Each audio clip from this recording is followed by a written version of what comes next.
హుస్రాబాద్ నియోజకవర్గంలో బ్లాక్మెయిల్ రాజకీయాలు. ఎమ్మెల్యే కౌశిక్ రెడ్డికి వ్యతిరేకంగా ఉన్నామని తెలియజేసే వీడియోలు వైరల్ చేస్తున్న కొంతమంది బీఆర్ఎస్ సీనియర్ లీడర్లు, ప్రముఖ నేతలు. ఈ ఎమ్మెల్యే మాకు వద్దు అని అధిష్టానానికి తెలియజేసే ప్రయత్నాలు. నియోజకవర్గం ప్రజలకు మరియు ఎమ్మెల్యేకు మధ్యలో వారధిగా ఉన్న లీడర్లే ఈ రోజు వ్యతిరేకించడాన్ని ప్రజలు షాక్ కు గురవుతున్నారు. నియోజకవర్గంలో కొంతమంది లీడర్లకు పదవిలో ఉన్నప్పుడు ఎమ్మెల్యేపై లేని వ్యతిరేకతను ఇప్పుడు ఎందుకు వస్తుంది? గతంలో ఈటెల రాజేందర్ కి వెన్నుపోటు పొడిచిన కొంతమంది వ్యక్తులే కౌశిక్ రెడ్డికి వెన్నుపోటు పొడవపోతున్నారా? ఏది ఏమైనప్పటికీ కౌశిక్ రెడ్డి సొంత పంచాయతీలు వీడి సామాన్య ప్రజల్లోకి రావాలంటున్న రాజకీయ విశ్లేషకులు.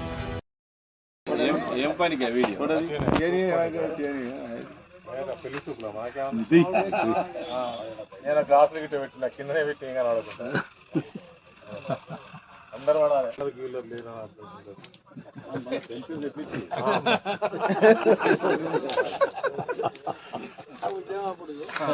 మనం పైసలు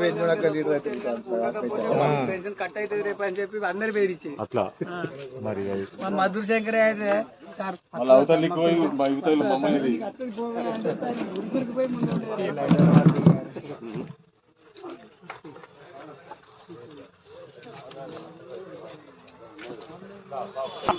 ఎక్కడ నువ్వు అట ఫోటోలో పడద్దా కొండలేడు సార్ మంచిది అందుకే పైకి పంపిస్తాడట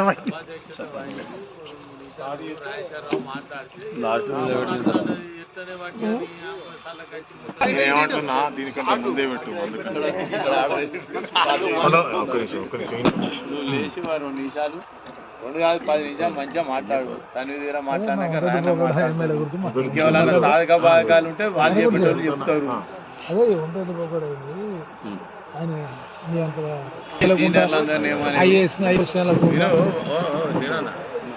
ఊరు వ్యక్తిగత పంచాయతీ, ఊరు గ్రామ సర్పంచ్ ఎమ్మెల్యే ఊరు వ్యక్తి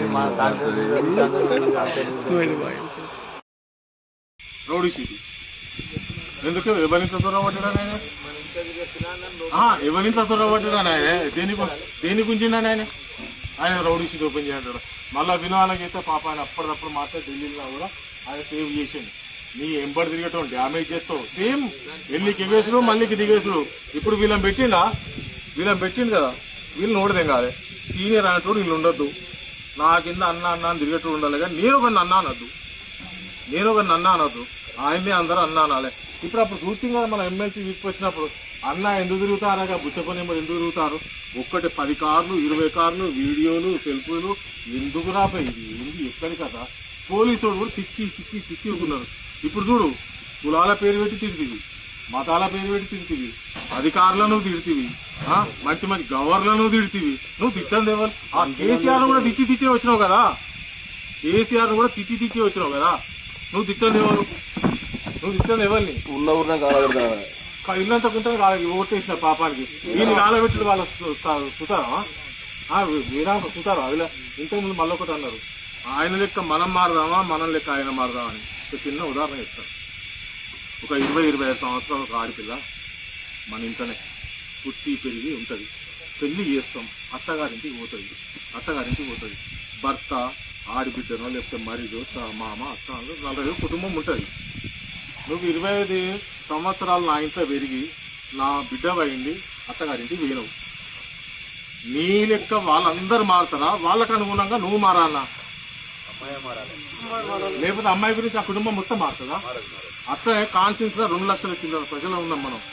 మనలాగా ఆయనే మారాలన్నా? ఆయన లెక్క మనందరం మారదామా? మనం మారన్నా? ఇప్పుడు నేను హైదరాబాద్ సెంటర్ కొట్టుకుంటా ఏ కారణం జరుగుతా ఊళ్ళోకి వచ్చే వాళ్ళకి ఎవరితో ఎట్లున్నానో అట్లున్నాను. నేను నా లెక్క నువ్వు ఉండాలంటే కుదురుతుందా?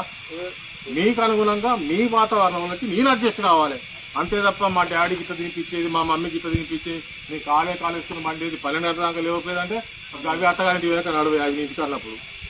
అట్లనే నీ లెక్క మేము అందరం మారం. మనకు ప్రజలకు పాపం మంచి చెడు చూసుకుంటే వాళ్ళకు అనుగుణంగా నువ్వు మారు అంతే తప్ప నీకోసం ఇంతమంది మారితే నువ్వు హుజరాబాద్ ఎట్లా నాశనం పట్టించినావు. హుజరాబాద్ ఇక మేము అందరం కలిస్తే రాష్ట్రమే నాశనం అవుతుంది. మరి నీ లెక్క అయితే మరో కౌశిక్ రెడ్డి అయితే ఏం చేస్తారు? పిచ్చి చేస్తాం. పిచ్చి చేయకపోతే ఏం చేస్తాం? మరి మనం మంచి చేస్తాం. మనిషి మారాలంటే మంచోడు చెడ్డగానన్నా మారాలి, చెడ్డోడు మంచిగానన్నా మారాలి. మరి ఆయన మంచి అనుకుంటే మారదాం, చెడ్డ అనుకుంటే వద్దు అనుకుందాం. అంతేనా?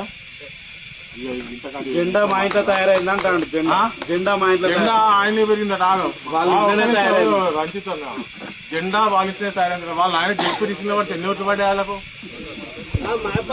అయింది అయిపోయింది.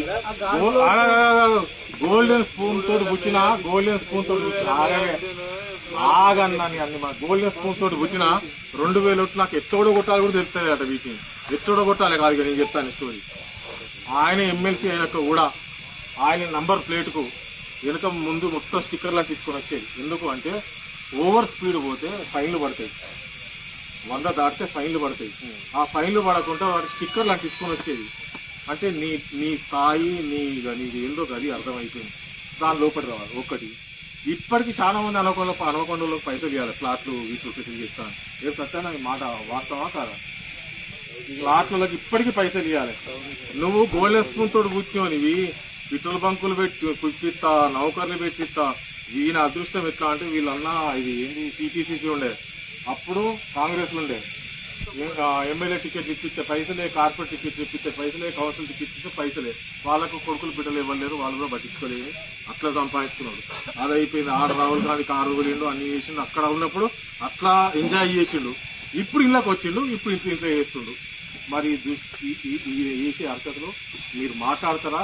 లేకుండా ముందర పెట్టిన మాట్లాడమంటే నేను మాట్లాడుతున్నా, నాకు ఏం బాధ లేదు. ఇంకొకటి కూడా అనుకున్నా, నాకు అదేదో జెడ్పీటీసీ ఎంపీటీసీ అనే ఆశ ఉన్నదని నాకు ఆయన ఇచ్చినా నేను చేయకపోతే ఇచ్చినా చేయ ఇప్పుడు చెప్తాను అందరి మీద. ఇంకేళ్ళ కింద పని చేస్తాను, నేను కింద మాత్రం పని చేయాలి. నాకు అది కూడా వద్దు. ఇక ఇచ్చినా వద్దంటాను కానీ వద్దు, ఇంకేళ్ళకని ఇచ్చుకో. ఇక ఇది కాబట్టి 4-5 రోజులు మీరు ప్రోగ్రామ్ పెట్టుకున్నా బరాబర్ మాట్లాడదా చెప్తా. థ్యాంక్ యూ అందరు.